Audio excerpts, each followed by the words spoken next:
పితా పుత్ర పవిత్రాత్మ నామమున ఆమేన్. మత్తయి శుభవార్త 14వ అధ్యాయము పరిశుద్ధ వచనములు 13, 14. యేసు ఈ వార్త విని అచ్చట నుండి పడవనెక్కి నిర్జన ప్రదేశమునకు ఒంటరిగా ప్రయాణమై పోయెను. ప్రజలు ఈ వార్త విని తమ పట్టణముల నుండి బయలుదేరి సరస్సు తీరమున ఆయనను కాలినడకన వెంబడించిరి. యేసు ఒడ్డు చేరి గొప్ప జనసమూహమును చూచి జాలిపడి వారిలోని వ్యాధిగ్రస్తులను స్వస్థపరిచెను. ఇది ప్రభుని సువిశేషము. క్రీస్తువా మీకు స్తుతి కలుగును గాక. అందరం రెండు చేతులు జోడించి హృదయం పైన ఉంచుకొని ఆత్మీయ నేత్రములను తెరిస్తూ విశ్వాసముతో ప్రార్థన చేసుకుందాం. ఓ అనంత ప్రేమగల దేవా, ఈ విశ్వాన్ని నీ ప్రేమతో నింపావు. ఈ విశ్వములో ఉన్న ప్రతిదీ కూడా నీ ప్రేమతోనే చేశావు. ప్రభు, ఈరోజు ఈ వాక్యాన్ని వినబోతూ ఉండగా మీరు మాకు ఇచ్చిన వంటి ఈ జీవితాన్ని పరిశీలన చేసుకుంటూ మాలో ఉన్నది నిజమైన ప్రేమ లేక అవసరాల కోసం ఎదురు చూసుకునే ప్రేమ అని మమ్మల్ని మేము ప్రశ్నించుకునేలాగున, పరీక్షించుకునేలాగున మాకు నీ ప్రేమ జ్వాలలతో ప్రజ్వలింప చేయుమయ్యా. తండ్రి, వాక్యములో విన్నాం, మీరు ఎక్కడికి వెళితే అక్కడ జనులు గుంపులు గుంపులుగా మిమ్మల్ని అనుసరిస్తూ వస్తూ ఉన్నారు. మీలో శాంతి ఉందని, సమాధానం ఉందని, మీ మాటలు వింటే ఒక రకమైనటువంటి బలం, ఆనందం దొరుకుతూ ఉందని ఎంతో గ్రహించి నిన్ను అనుసరించారు అయ్యా.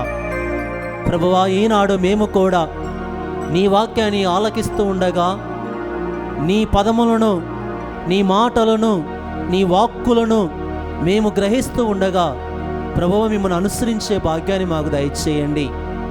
అమ్మ పరిశుద్ధ మరియమాత, సర్వమానవాళిలో శ్రేష్టమైన బిడ్డగా, ప్రియమైన కుమార్తెగా, ప్రభువును అనుసరించుటలో ప్రథమ శిష్యురాలుగా ఉన్నటువంటి తల్లి, మేమును కూడా మా రక్షకుడైన క్రీస్తు ప్రభువుని అనుసరించడానికి కావలసినటువంటి శాంతిని, సమాధానాన్ని, భక్తిని, నమ్మకాన్ని, అంచెలంచెలమైనటువంటి విశ్వాసాన్ని మాకు దయచేసి మా రక్షకుడును తిరుహృదయన ప్రభువుని అనుసరించే భాగ్యాన్ని మాకు దయచేయమని ఈ మనవులన్నిటినీ మా ప్రభువైన యేసు క్రీస్తు అతి ఘనమైన నామమును బట్టి అడిగి వేడుకొనుచు ఉన్నాము తండ్రి. ఆమేన్. క్రీస్తు నాదుని యందు ప్రియమైన సహోదరి సహోలారా, దేవుని బిడ్డలారా, మరొకసారిగా మిమ్మల్ని అందరినీ ప్రేమమయుడైనటువంటి క్రీస్తు నామములో ఈ యొక్క దివ్యవాక్కు సందేశానికి విశ్వాసముతో మిమ్మల్ని అందరినీ ఆహ్వానిస్తూ ఉన్నాను. ఒకసారి మనము ఆత్మ పరిశీలన చేసుకుంటూ తిరుహృదయం ప్రేమకు స్నేహమని, అనంతమైన ప్రేమలో నడిపిస్తుందని, ఈ ప్రేమను ఎవరైతే అంటిపెట్టుకుంటారో ఏ విధమైన వంటి అసంతృప్తి ఉండదని మనము ఈ ధ్యాన వడకములో నేర్చుకుంటూ వస్తూ ఉన్నాం. మరి ఈరోజు ఈ సమయంలో ప్రియమైన దైవ బిడ్డలారా, యేసు తిరుహృదయం పరిపూర్ణ మానవత్వ ప్రేమ హృదయమని మనమందరం తెలుసుకుందాం. ఎలా ఆయన హృదయం పరిపూర్ణమైనటువంటి హృదయం, ఆ హృదయం ఒక మానవుని చెలింపచేసినటువంటి హృదయం, మనస్సుని కదిలించినటువంటి హృదయం, కడుగా పాపములో ఉంటూ చీకటిలో జీవిస్తూ ఈ లోక ఆశలలో ఉన్న వారిని సహితము కూడా ప్రేరేపించినటువంటి ఈ హృదయం ఎలా పరిపూర్ణమో మనము ఒకసారి ఆత్మ పరిశీలన చేసుకుంటూ వాక్యములోనికి మనము వెళ్దాం. ఎందుకనగా మనం చూస్తూ ఉన్నాం, పాపులను ప్రేమించాడు, సుంకరులను ఆదరించాడు, అనాథులను దీవించాడు, పేదలకు పెన్నిదిగా మారాడు ఈ ప్రభువు. ప్రియమైన దైవ బిడ్డలారా, ఈనాడు విన్న వాక్యములో మనం చూస్తున్నట్లయితే యేసు ప్రభువు 5,000 మందికి ఆహారము ఇస్తూ ఉన్నాడు. ఆయనను అనుసరించిన వారు వారి యొక్క ప్రయాణము ద్వారా 2-3 రోజులు ఆయనతో ఉండుట ద్వారా వారు తమ యొక్క అలసటలో వారు ఉన్నారు. ఈ సమయములో ప్రభువు వారిని వట్టి చేతులతో పంపకుండా, ఆకలి కడుపులతో వాళ్ళని వదిలివేయకుండా సంతృప్తిగా ఆహారాన్ని ఇచ్చి ఆ ప్రభువు తన యొక్క కరుణార్త హృదయాన్ని ఆ బిడ్డల పట్ల చూపించాడు. కనుక ప్రియమైన దైవ బిడ్డలారా, 4 విషయాలను యేసు ప్రభువు హృదయము నుండి మనం తెలుసుకుందాం. మొట్టమొదటిగా, యేసు హృదయం కపటము లేని హృదయం. ఈరోజు ప్రతి మానవుడు కూడా సంతోషంగా ఉన్నాడు అని అపోహలలో జీవిస్తున్నాడు. I'm not against the people, I'm not against the society, or I'm not against you my dear people of God. నేను గమనించింది, నేను చూస్తున్నది, పరిసర ప్రాంతాలను చూసినట్లయితే, కుటుంబాలను చూసినట్లయితే మనిషి సంతోషంగా ఉన్నాడనే ఒక తత్వములో ఉంటున్నాడే కానీ నిజమైన, స్వచ్ఛమైన, శాశ్వతమైన, కపటము లేని ప్రేమ దొరకడము లేదండి ప్రియమైన సహోదరి సహోదరులారా. కనుక యేసు తిరుహృదయం మొట్టమొదటిగా మనకి ఇచ్చే ప్రేమ ఏమిటంటే కపటము లేని హృదయం. ఆయన హృదయములో కపటము లేదు, ఆయన హృదయములో శత్రుత్వము లేదు, ఆయన హృదయములో స్వార్థము లేదు. ప్రియమైన దైవ బిడ్డలారా, వాక్యం చదువుకుందాం. మత్తయి సువార్త 5వ అధ్యాయము 43-44 వచనాలు మనము చక్కగా విన్నట్లయితే, ఈ వాక్యాలను దేవుడు ఆయన తన యొక్క బహిరంగ పరిచర్యలో ఆ యొక్క కొండ పర్వతముపైకి ఎక్కినప్పుడు జన సమూహాన్ని చూచి, అక్కడ చేరి వచ్చిన వంటి ప్రతి ఒక్కరిని చూచి సంబోధించి మాట్లాడేవంటి మాటలు ఇవి. అవి ఏమనగా వాక్యము మనము చదివినట్లయితే తెలియపరుస్తూ ఉంది.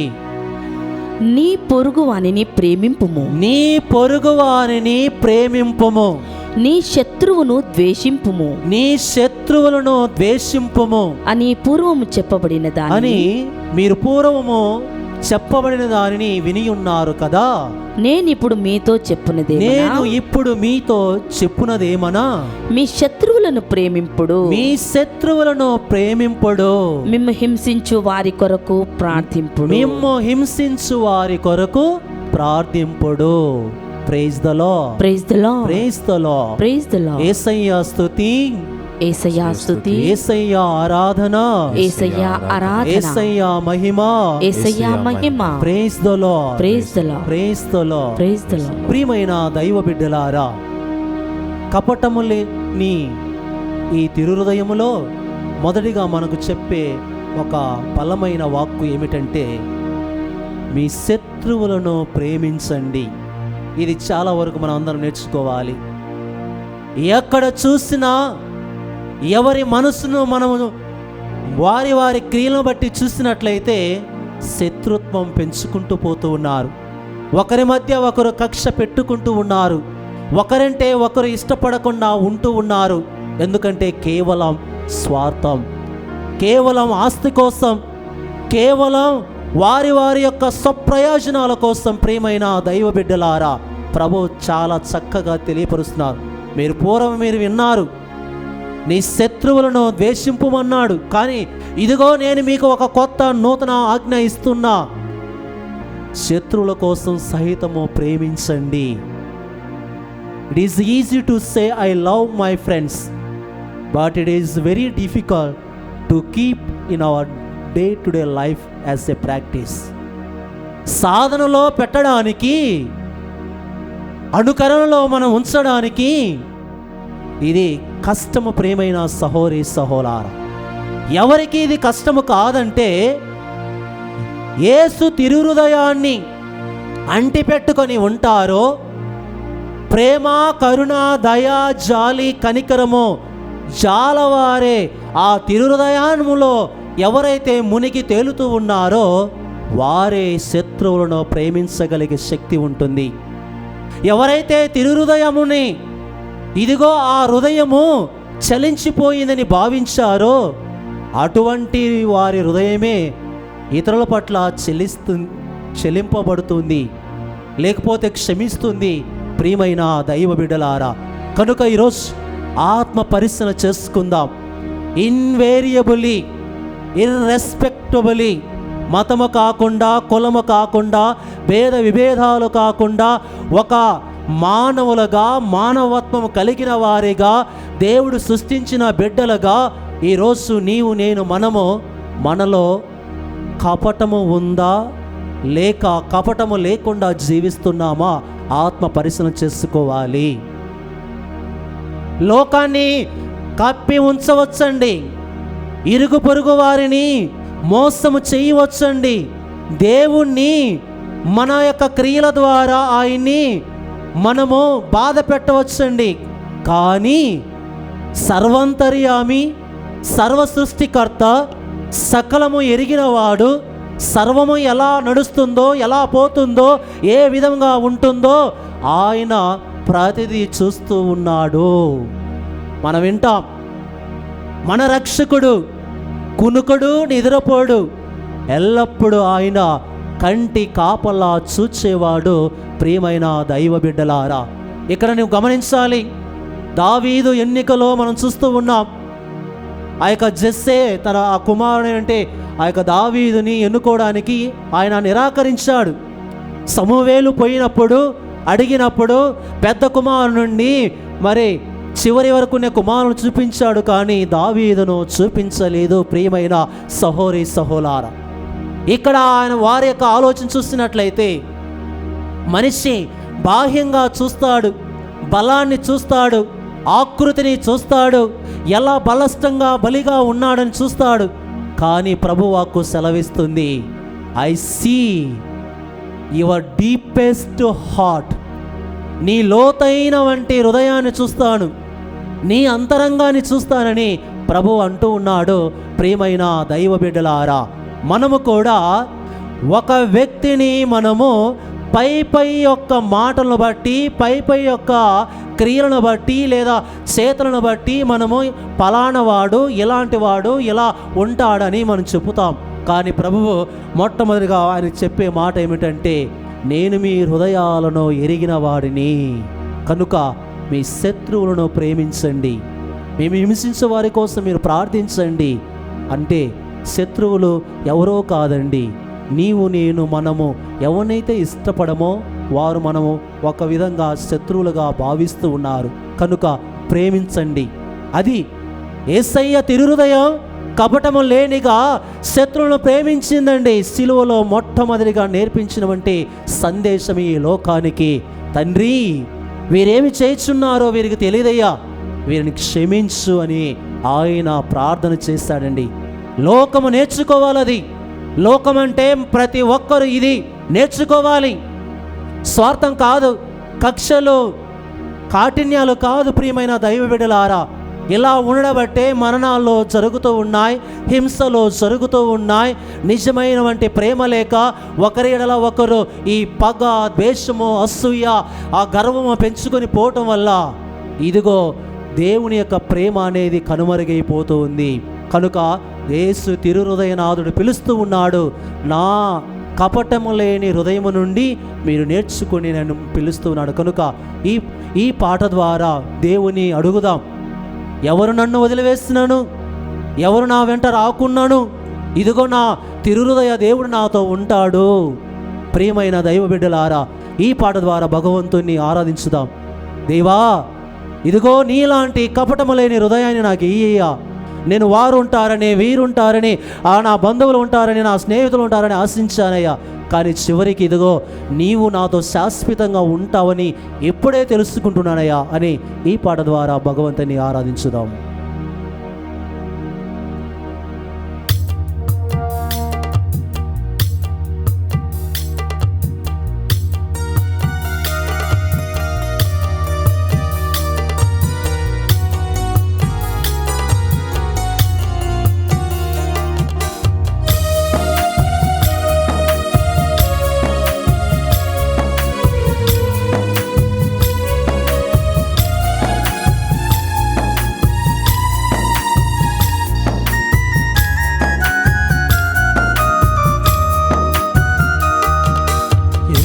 నన్ను వదిలిపెట్టినను, నా యేసు నన్ను వదిలిపెట్టడు.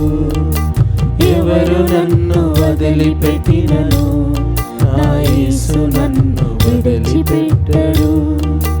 కునుకు తీయడు, నిదురపోడు, కునుకు తీయడు, నిదురపోడు. తన రెక్కలతో నన్ను కాచును, తన రెక్కలతో నన్ను కాచును. ఎవరు నన్ను వదిలిపెట్టినను, నా యేసు నన్ను వదిలిపెట్టడు.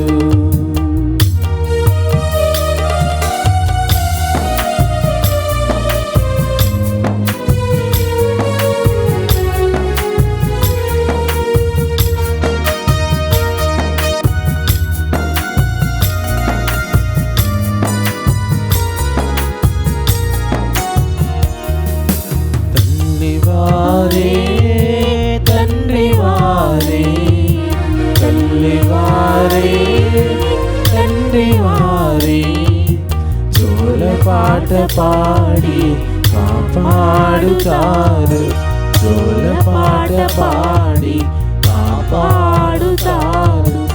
ఎవరు నన్ను వదిలిపెట్టినను, నా యేసు నన్ను వదిలిపెట్టరు. ఎవరు నన్ను వదిలిపెట్టినను, నా యేసు నన్ను వదిలిపెట్టరు. Praise the Lord, praise the Lord, praise the Lord, praise the Lord, praise the Lord, praise the Lord. కనుక ప్రియ దేవుని బిడ్డలారా, ఎవరు వదిలిపెట్టినను నా యేసు నన్ను వదిలిపెట్టడు. యెషయా గ్రంథము 49వ అధ్యాయము 15-16 వచనములో వాక్యం పలుకుతూ ఉంది. తల్లి తన ప్రసికందును మరిచిపోవునేమో కానీ నేను నిన్ను మరువను బిడ్డ అని ప్రభువు అంటున్నాడు. ఇదిగో నీవు నా అరచేతులలో ఉన్నావు, నీ పేరును నా అరచేతులలో చెక్కుకొని ఉన్నాను. You are protected under my palms. భద్రంగా ఉన్నావు బిడ్డ, నీవు సంరక్షణలో ఉన్నావు బిడ్డ. కనుక భయపడగాకు, నేర్చుకో కపటము లేని హృదయం కలిగిన వంటి బిడ్డగా జీవించు అని.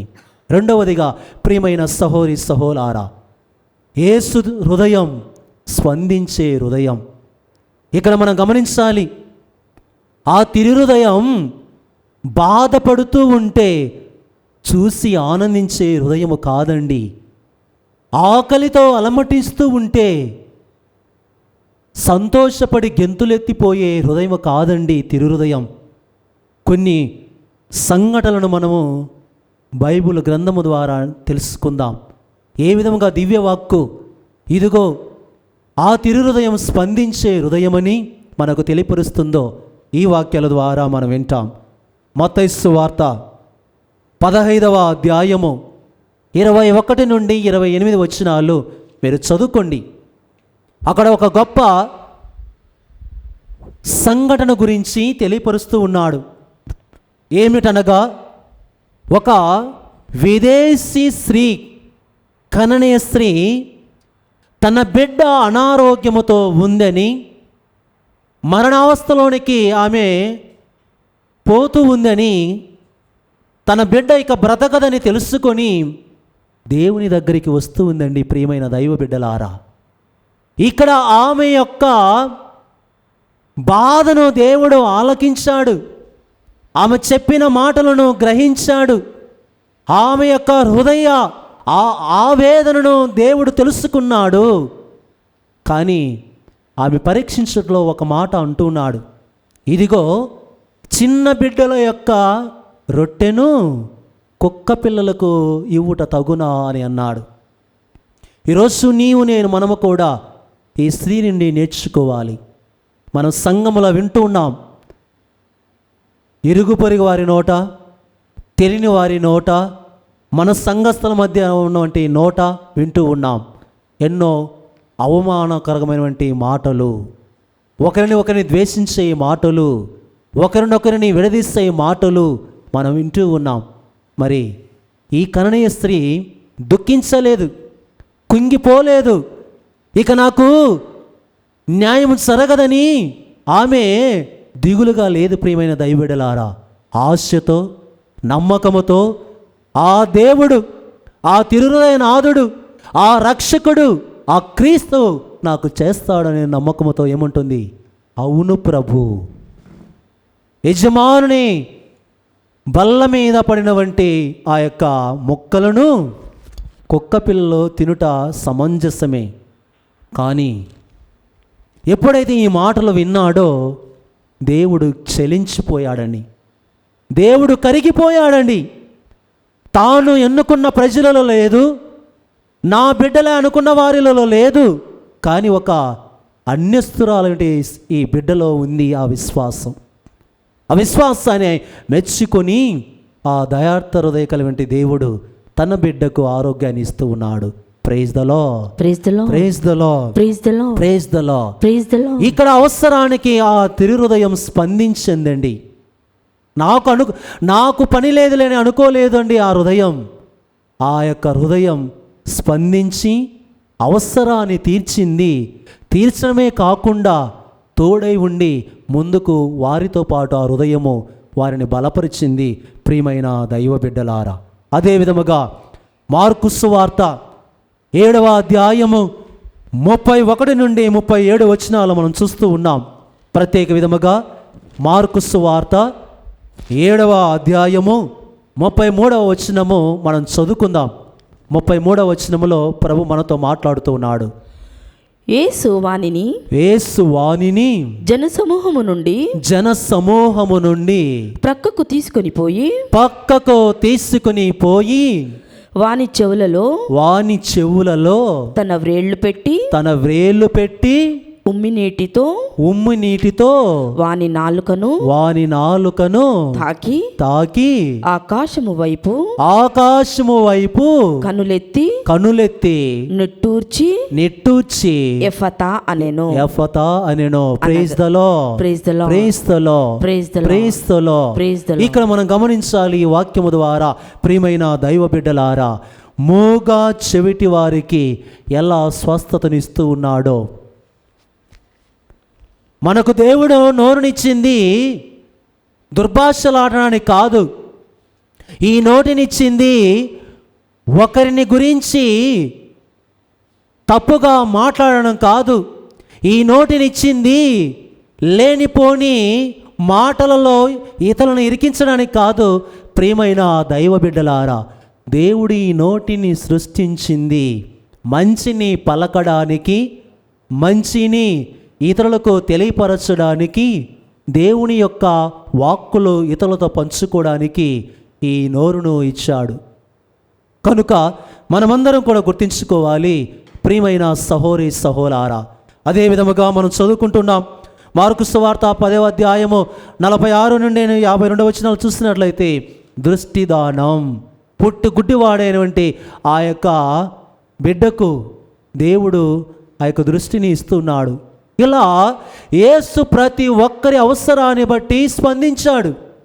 యేసు వారి యొక్క అవసరాలను గుర్తించి వెంటనే ఆయన సహాయపడ్డాడు. కనుక 2వ భాగము ద్వారా నువ్వు నేర్చుకోవాలి, మీ ఇంట్లో గుడ్డివారు ఎవరైనా ఉన్నట్లయితే నడవలేని స్థితిలో వారికి చెయ్యి అందించాలండి. మంచాన పట్టిన వారిని ఉన్నట్లయితే వారికి సహాయం చెయ్యాలి. అదే విధముగా అనారోగ్యముతో ఉన్న వారికి ఇదిగో మంచి మాటలు మాట్లాడుతూ మంచిని చెప్పుతూ వారిని ఆ యొక్క అశాంతిలోనికి గురి కాకుండా నీ మాటలతో బలపరుస్తూ ధైర్యపరుస్తూ ముందుకు నడిపించాలి. అది ప్రతి ఒక్క క్రైస్తవ బిడ్డ నేర్చుకోవాలి. మానవత్వం చూపించాలి. మానవత్వం అంటే ఒకరితో పంచుకోవడమే. అవసరాలలో వారి యొక్క పనులలో ఒకరి కోసం ఒకరు ప్రోత్సహించుకుంటూ బలపరుచుకోపోవడమే ఈ యొక్క మానవత్వానికి లక్షణం. మూడవదిగా ప్రియమైన దైవ బిడ్డలారా, యేసు తిరుహృదయం అమితంగా ప్రేమించే హృదయం. ఇక్కడ మనం చూస్తూ ఉన్నాం, ఆయన ఎలాంటి వాడని గుర్తించక, ఏ స్థితిలో ఉన్నవాడని ఆయన వాని యొక్క పనులను బట్టి లెక్కించక తన అమితమైన హృదయముతో ప్రతి ఒక్కరిని ప్రేమిస్తూ ఉన్నాడు. ఇక్కడ మనం చూస్తున్నాం లూకాసు వార్త 15వ అధ్యాయము మనము చూసినట్లయితే వచనాలు 11 నుండి 32 వరకు. తప్పిపోయిన కుమారుడు. ఒక యజమానికి 2 కుమారులు ఉన్నారు. వారు అన్యోన్యంగా ఉన్నారు. కానీ ఒక సమయంలో చిన్న కుమారుడు తండ్రితో వచ్చి నా ఆస్తిని నాకు ఇవ్వమని తన భాగాన్ని తీసుకుని వెళ్ళి వృధా చేస్తూ ఉన్నాడు. ఇక్కడ మనం గమనించాలి, it is not the greatest or important of a person of prodigal son, it is the important of a father waiting. ఆ యొక్క తండ్రి ఎదురుచూపులు మనం గుర్తించాలి. వృధా చేసిన వాడు అది ఒక వంతు అయితే, తన నుండి దూరమైన కుమారుని కోసం ఎంతో ఆప్యాయతతో అమితమైనటువంటి ప్రేమతో ఎదురుచూపులు చూస్తూ ఆయన ఆశించిన విధానం నీవు నేను నేర్చుకోవాలి. అదండి మన యొక్క తిరుహృదయం అనుకున్నవంటి ప్రేమ, అనంతమైనటువంటి ప్రేమ. పాపములో పడిపోతున్నప్పుడే ఆయన మనల్ని లేపాడు, కన్నీటిలో ఉన్నప్పుడే మనల్ని సంరక్షించాడు. మనం వింటూ ఉన్నాం. ఎందుకనగా ప్రియమైన దైవ బిడ్డలారా, ఏడుస్తూ ఉంటే భయపడుతూ ఉంటే ఆలింగనం చేసుకున్నది ఈ ప్రేమ. ఆకలి దప్పులతో ఉంటే దేవునికి దూరం అయిపోతూ ఉంటే దగ్గరికి చేర్చుకున్నది ఈ కారుణ్యం ప్రేమ. ప్రియమైన దైవ బిడ్డలారా, ఈరోజు ప్రత్యేకంగా చివరిగా ప్రతి ఒక్కరికి నేను అందించవలసిన సందేశం ఏమిటంటే, తల్లిదండ్రులారా మీ బిడ్డలను ఎట్టి పరిస్థితుల్లో వదిలిపెట్టకండి. యువకులారా మీ తల్లిదండ్రులకు విధేయతలోనూ వినయములోనూ ఉండండి. అన్నదమ్ములారా అన్యోన్యలో జీవించండి. అక్క చెల్లెలులారా మంచి ప్రేమలో మీరు ఇరువురు కూడా కలిసి ప్రయాణం చేయండి. కుటుంబీకులారా, ఇరుగు పొరుగు వారు, బంధుమిత్రాదులారా ప్రేమ బంధములో వాత్సల్యాన్ని కనబరుస్తూ ఒకరి కోసం ఒకరు జీవించండి. ఇది యేసు తిరుహృదయనాథుడు మన నుండి కోరుకునేది. కనుక మనము ఈ అంశాలన్నీ కూడా ఒకసారి పరిశీలించి చూసినట్లయితే యేసు తిరుహృదయం పరిపూర్ణ మానవత్వ ప్రేమకు ఆయన హృదయము చిహ్నంగా ఉంటూ ఉంది.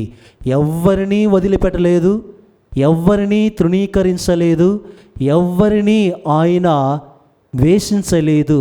ప్రతి ఒక్కరిని ఆలింగనం చేసుకున్న ఏకైక ప్రేమ, ఏకైక హృదయం యేసు తిరుహృదయం. కనుక ఈ వాక్యాలను గ్రహించిన మనందరము మన యొక్క నిజ జీవితములో అనుదినమును ప్రతినిత్యము ప్రియమైన దైవ బిడ్డలారా ఇవి ఒక సాధనములుగా ఉంచుకుంటూ మన అనుదిన జీవితములో ఒక ఆచారాలుగా చేసుకుంటూ లేదా ఒక మన జీవితానికి సంతోషాన్నిచ్చే సావధానాలుగా చేసుకుంటూ ఒకరినొకరు ప్రేమించుదాం. పరిపూర్ణమైనటువంటి క్రీస్తుని ముందుంచుకొని ముందుకు కొనసాగుదాం. భగవంతుడు మన అందరినీ ఆశీర్వదించునుగాక. పిత పుత్ర పవిత్ర ఆత్మ నామమున ఆమేన్. దయచేసి గమనించండి, తిరిగి మనందరము ప్రభు యొక్క వాక్య సందేశానికి మధ్యాహ్నము 2:30 గంటలకు ఈ వాక్యముని ఆలకించడానికి భక్తి విశ్వాసముతో వచ్చి దేవుని వాక్యములో బలపడడానికి ముందుకు కొనసాగుదాము.